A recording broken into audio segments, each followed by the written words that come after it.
Não há uma só história contada no Egito sem o rio Nilo, os faraós, as pirâmides e as múmias.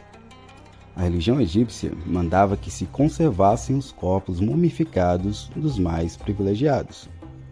Os do povo, claro, não passavam pelo mesmo processo. O cadáver sem as vísceras era colocado durante 70 dias num banho de carbonato de sódio que o reduzia à múmia e ia lentamente impregnando de imortalidade. Segundo a frase de Gaston Maspero, o grande egiptólogo, na sua notável obra História dos Antigos Povos do Oriente.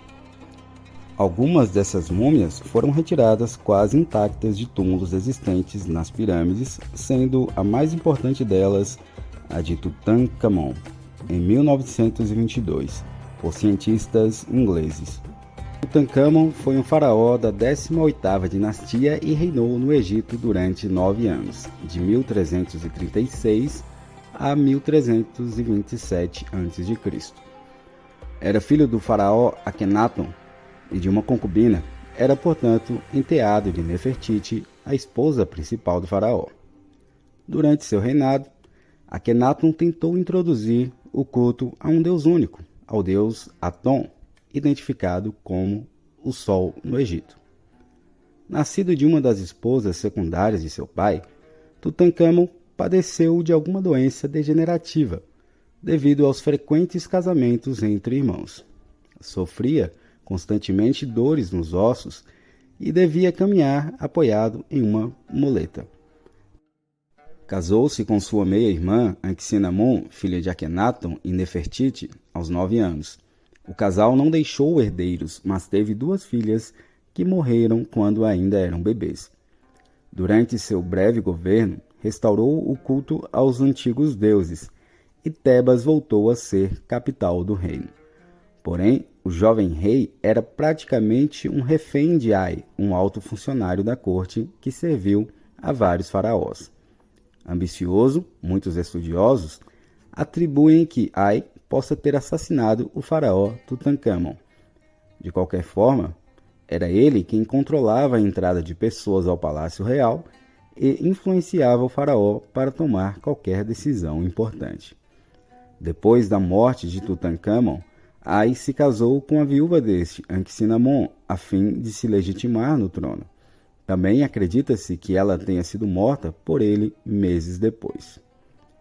Contexto histórico: o reinado do faraó Akhenaton foi marcado por um fato sem precedentes na antiguidade: a tentativa de instauração do monoteísmo, dentro de uma cultura profundamente politeísta.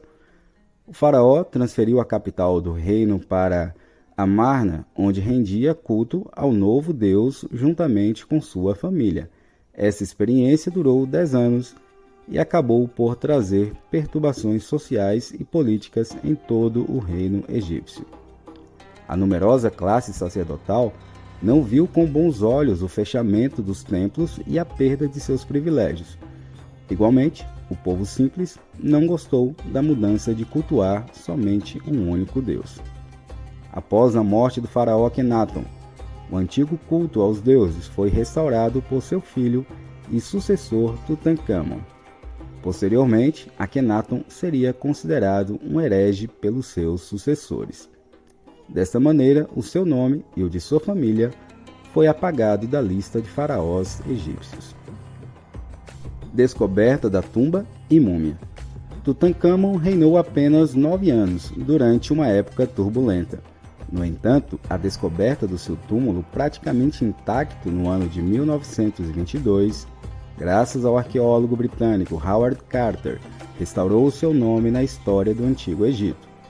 Isolada no Vale dos Reis, o túmulo do faraó Tutankhamon escapou do saque dos ladrões. Por isso, deixou para os egiptólogos um tesouro incomparável, que permitiu reescrever esta parte da história egípcia. Os egípcios da antiguidade acreditavam que, após a morte, a vida continuava junto aos deuses. Assim, deveriam ir preparados, levando alimentos, bebidas, móveis, tecidos e tudo mais que fosse necessário para serem bem recebidos. No entanto, os ladrões assaltavam os túmulos e os despojavam de suas riquezas, ignorando o castigo do além. A tumba do faraó Tutancâmon ficou intacta, permitindo aos historiadores uma fonte de documentos inéditos.